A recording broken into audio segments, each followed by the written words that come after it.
Share बाजार की गिरावट थमने का नाम नहीं ले रही। लगातार बाजार में गिरावट जारी है। अगर आज भी आप देखेंगे तो 1% से ज्यादा की गिरावट के साथ बाजार बंद हुए। निफ्टी अगर 250 पॉइंट टूटा तो वहीं सेंसेक्स में करीब 850 अंकों से ज्यादा की गिरावट देखने को मिली। अगर आप सिर्फ फरवरी में देखेंगे तो फरवरी में सेंसेक्स अब तक करीब 2700 अंक टूट चुका है और अगर निफ्टी को आप देखेंगे तो 800 अंकों से ज्यादा निफ्टी अभी तक फिसल चुका है।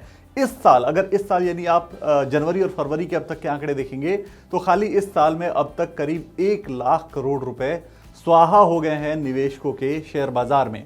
सितंबर 2024 की जो ऊंचाई थी पिछले साल की, उससे निफ्टी और सेंसेक्स करीब 13.5% और 12% तक टूट गए। निफ्टी में 13.5% की गिरावट आई है हाई से और सेंसेक्स में करीब 12% की गिरावट आई है। शेयर बाजार में ये जो गिरावट है वो 2020 के बाद की सबसे बड़ी गिरावट है। जो 2020 में कोविड के टाइम पे गिरावट आई थी, उसके बाद ये सबसे बड़ी गिरावट इस बार देखने को मिल रही है। लेकिन आखिर बाजार गिर क्यों रहा है? क्या वजह है जिसकी वजह से बाजार में ये लगातार गिरावट देखने को मिल रही है? जो सबसे बड़ी वजह है वो है ग्लोबल मार्केट। ग्लोबल मार्केट अगर आप देखेंगे तो अमेरिका, खासकर अमेरिका में कल कुछ आंकड़े आए, आर्थिक आंकड़े आए और वो आंकड़े कमजोर थे, अनुमान से कमजोर थे। ऐसी उम्मीद जताई जा रही है, ऐसी आशंका है कि अमेरिका में मैन्युफैक्चरिंग में स्लो डाउन देखने को मिल सकता है। और अगर अमेरिका में स्लो डाउन आता है, मैन्युफैक्चरिंग को लेकर स्लो डाउन आता है, तो उसकी वजह से पूरे दुनिया के ऊपर असर पड़ेगा। और वही वजह है कि आप देखेंगे कि अमेरिकी बाजारों में तो गिरावट आई ही शुक्रवार को, लेकिन उस गिरावट का असर दुनिया के बाकी बाजारों पर भी देखने को मिला। जो अमेरिकी बाजार टूटे वो अपने साथ साथ दुनिया के सारे बाजारों को लेकर नीचे की तरफ गए। खासकर एशियाई बाजारों पर ज्यादा असर पड़ा। दूसरी जो सबसे बड़ी वजह है वो ट्रंप के टैरिफ का टेरर है। ट्रंप लगातार टैरिफ को लेकर ऐलान कर रहे हैं और उसको लेकर काफ़ी अनिश्चितताएं हैं। अभी ये क्लियर नहीं है कि वो किन देशों पर किन किन चीज़ों को लेकर टैरिफ लगाएंगे और किन चीज़ों पर अब टैरिफ वापस लेंगे। सो ये अभी अनिश्चितताएं हैं, काफ़ी अनसर्टेनिटीज़ हैं और उसकी वजह से काफ़ी जो सेंटिमेंट है वो मिक्स सा है। कभी निगेटिव की तरफ जाता है, कभी जो है वो न्यूट्रल सेंटिमेंट की तरफ होता है।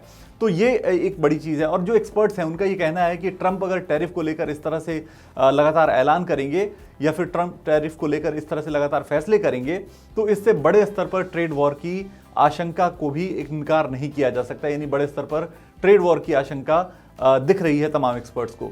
उसके बाद अगर आप भारतीय बाजारों के लिहाज से देखेंगे तो एफपीआईज की बिकवाली, जो फॉरेन पोर्टफोलियो इन्वेस्टर्स हैं, उनकी बिकवाली रुक नहीं रही है। 2025 में अब तक यानी जनवरी फरवरी के आंकड़ों को मिलाएं तो करीब 1 लाख करोड़ रुपए की बिकवाली एफपीआईज कर चुके हैं। उसकी सिंपल सी वजह है कि उन्हें इंडिया के बाहर भी, यानी अमेरिका में चूंकि अभी रेट्स हाई हैं तो वहां पे उनको अपॉर्चुनिटीज दिख रही हैं, वहां पे रेट्स हाई हैं तो उसकी वजह से वहां पे वो पैसे पार्क करके रखना चाहते हैं। सो इंडिया से वो अभी फिलहाल बिकवाली करके और पैसे वहां इन्वेस्ट करना चाहते हैं। उसके अलावा अन्य बाजारों में भी, अन्य इमर्जिंग मार्केट्स में भी वो मौके तलाश रहे हैं और उसकी वजह से वो इंडिया के मार्केट से बिकवाली लगातार करते जा रहे हैं।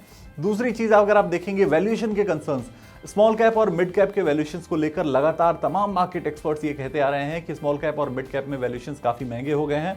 वो अगले जो फॉरवर्ड पीज हैं उससे भी काफी ज्यादा महंगे हो चुके हैं वो शेयर्स और इसकी वजह से उनमें गिरावट होना एक लाजमी था और वो गिरावट देखने को लगातार मिल रही है। और अभी इतनी गिरावट के बाद भी तमाम एक्सपर्ट्स का ये कहना है कि अभी गिरावट और भी हो सकती है स्मॉल कैप और मिड कैप में, जो अच्छी क्वालिटी के शेयर नहीं है या फिर जिनका वैल्यूएशन काफी ज्यादा बढ़ गया है। इसके अलावा जब मार्केट में गिरावट आती है तो अर्निंग्स से सपोर्ट मिलना चाहिए था, लेकिन इस बार वो देखने को मिल रहा है कि अर्निंग से भी मार्केट को बहुत ज्यादा सपोर्ट नहीं मिला है।